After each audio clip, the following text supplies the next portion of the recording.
Det første du skal gøre, det er at lægge garn til side for at slå masker op.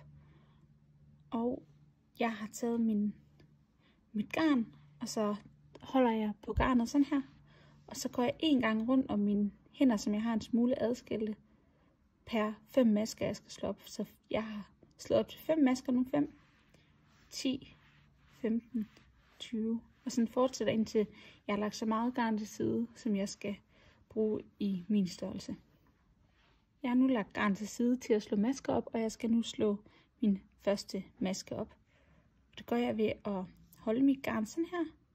Tage 2 fingre ind. Krydse. Og gå om og gribe fat i det her garn. Og trække op i garnet. Og sætte den her garn på pinden og trække en lille smule til. Nu har du slået en enkelt maske op. Du skal nu slå de resterende antal masker op, og det gør du ved at tage fat i pinden med garnet med din højre hånd, og så bruger du din venstre hånd, og der bruger du din tommeltot og din pegefinger til at gå ind i garnet. Sådan her. Og så de 3 resterende fingre, dem bruger du til at holde fast i garnet sådan her. Så nu har du grebet det til sådan her ud. Du holder fast i garnet, begge garntråde her, og du holder sådan her. Gør det lige igen. Sådan der. Og nu skal du slå de resterende masker op, og det gør du ved at gå ned under garnet her ved din tommeltot. Og op her til garnet ved din lange finger, og træk tråden med tilbage igennem hullet. Det var 1 maske mere, så nu har du slået 2 masker op. Så fortsætter du, du tager pinden ned under tommeltotten, og herop griber du fat i garnet under pegefingeren, og trækker garnet med tilbage igennem det her hul. Og sådan fortsætter du, indtil du har slået det rigtige antal masker op i din størrelse. Nu skal du i gang med at strikke, men det første du skal gøre, det er at placere en maskemarkør på din rundpind, inden du skal til at strikke rundt. Inden du går i gang med at strikke, så skal du også lige sikre dig, at dit arbejde ikke er snoet sådan her, men at det hele ligger samme retning med de her små V'er her, placerende ind mod midten hele vejen rundt. Når du har tjekket det, så skal du i gang med at strikke, og der tager du det garn, der går ned i garnnøglen, og det lægger du hen på din venstre pegefinger. Så tager du venstre pind over i din venstre hånd, og højre pind over i din højre hånd. Og så tager du lige fat igen, og så strammer du lidt, mens du har et greb, der ser sådan her ud, så du tager din venstre pegefinger ind under garnet sådan her, og lader garnet gå ned i din hånd, og så griber du fat om garnet og strikkepinden. Og nu skal du til at strikke rundt, så du skal have forbundet de her 2 pinde, og det gør du ved at strikke med det garn heroverfra over i den maske her. Og det første du skal strikke, det er en drejet ret maske. Du strikker en drejet ret maske ved at gå ind i det maskeled, der ligger her om bagved med din strikkepind den her vej. Så du sidder sådan her, men du går altså ind med strikkepinden i det maskeled, der ligger her bagved. Der går du ind sådan her og går om og griber fat om garnet, trækker garnet med tilbage igennem. Nu har du strikket en drejet ret maske.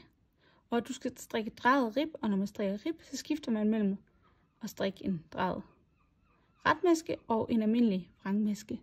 Nu skal du strikke en vrangmaske, og det gør du ved at gå ned under garnet med din højre strikkepind, så garnet ligger på din højre strikkepind.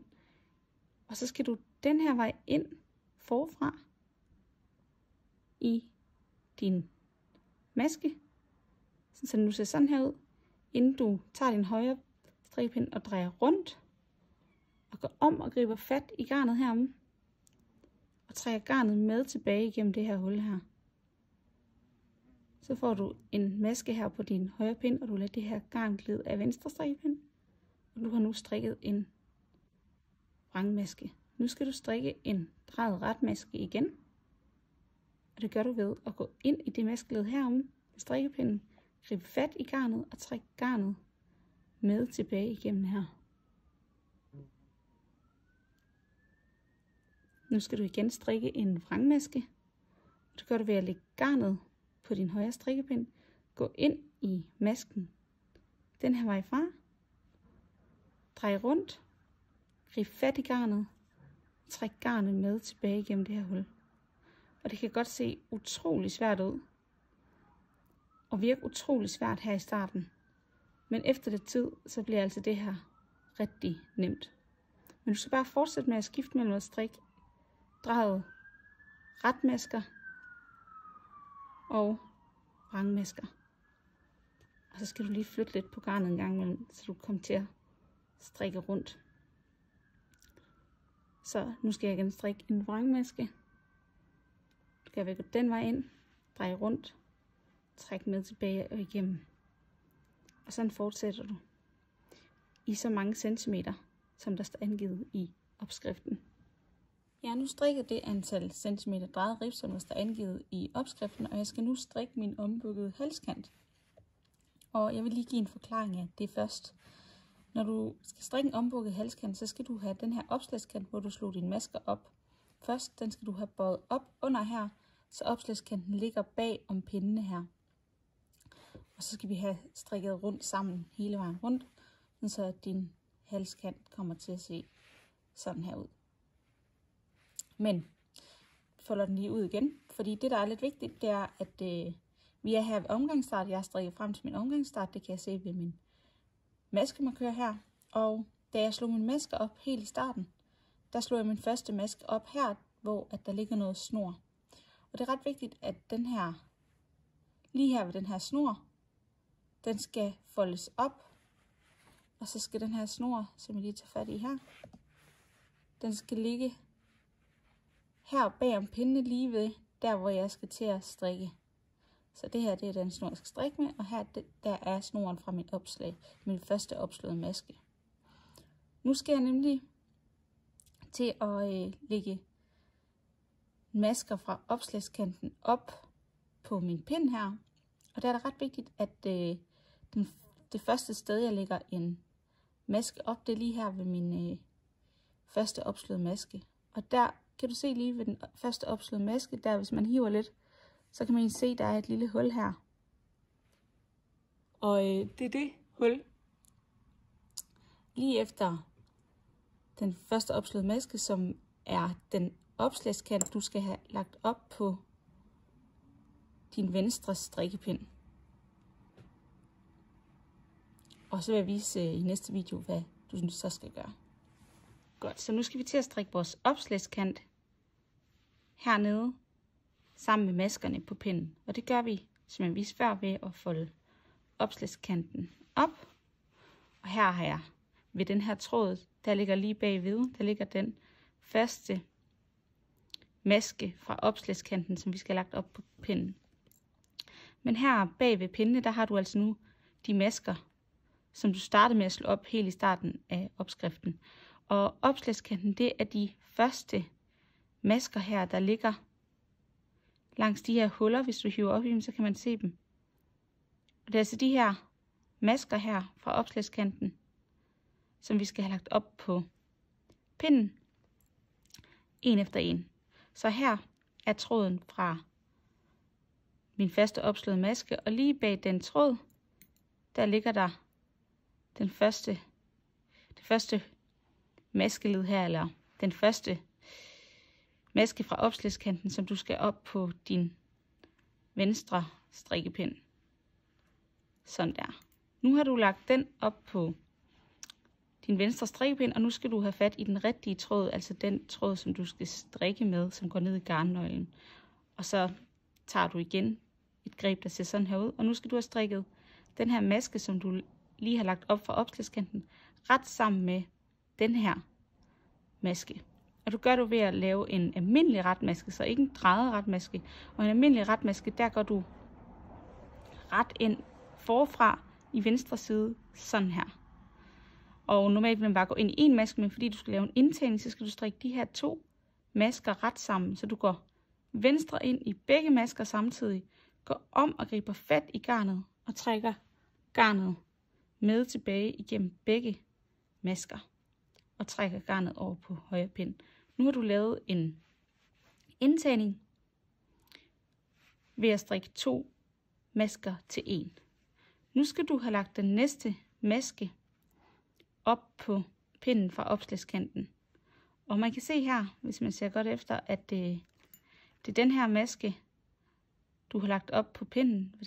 Den her maske, der ligger på tværs her, den går op på pinden. Så nu skal vi have fundet den næste maske her, som vi skal have lagt op på pinden. Og den er lige her. Så lægger vi op på pinden, og så strikker vi de her 2 masker ret sammen. Fra venstre side forfra går vi ret ind i begge masker samtidig, går om og griber fat i garnet og trækker garnet med tilbage igennem. Nu vil jeg vise det system, der er, når du skal lægge masker fra opslagskanten herom op på pinden. Du skal skiftevis lægge en vrangmaske og en retmaske op på pinden. Og for at genkende det, så skal du lige om at kigge her bagved på din opslagskant. Herom bagved dit arbejde, bagved din pinde. Og her kan du se, at når du trækker lidt i arbejdet, at her ligger sådan nogle små V'er. Og det er dine retmasker. Hvis man trækker retmaskerne lidt fra hinanden, altså de her 2 linjer lidt fra hinanden, så ligger der vrangmasker her imellem. Så retmaske, vrangmaske, retmaske, vrangmaske her imellem, retmaske og vrangmaske her imellem, retmaske. Og vi skal hele tiden have en retmaske op på pinden, hvorefter vi skal have en vrangmaske op på pinden. Den sidste jeg har taget op på pinden, det var en retmaske, så nu skal jeg ind og kigge, at jeg skal finde vrangmasken, og de ligger jo imellem en retmaske, 2 retmasker, og der var en retmaske der og en retmaske der. Så nu skal jeg herom bagved og finde vrangmaskerne, og de ligger her. Og for enden af vrangmaskerne, der er der en opslagskant, som jeg skal lægge op. Der er der en opslagskant, som jeg skal lægge op på min venstre strikkepind. Sådan der. Og nu skal jeg strikke ret sammen. Og nu skal jeg så om bagved igen og kigge. Nu har jeg jo netop lagt en vrangmaske op, så nu er den næste jeg skal lægge op, det er det der ligger for enden af en retmaske. Og du kan se der ligger en retmaske her. Du kan se på de her små V'er. Og for enden af retmasken der er der sådan en boble her, som er den næste maske jeg skal have lagt op på min venstre strikkepind. Sådan der. Og så strikker jeg ret sammen. Og sådan fortsætter jeg altså. Så nu skal jeg om bagved at finde vrangmasken her. Den er lige der. Og sådan fortsætter jeg hele vejen rundt.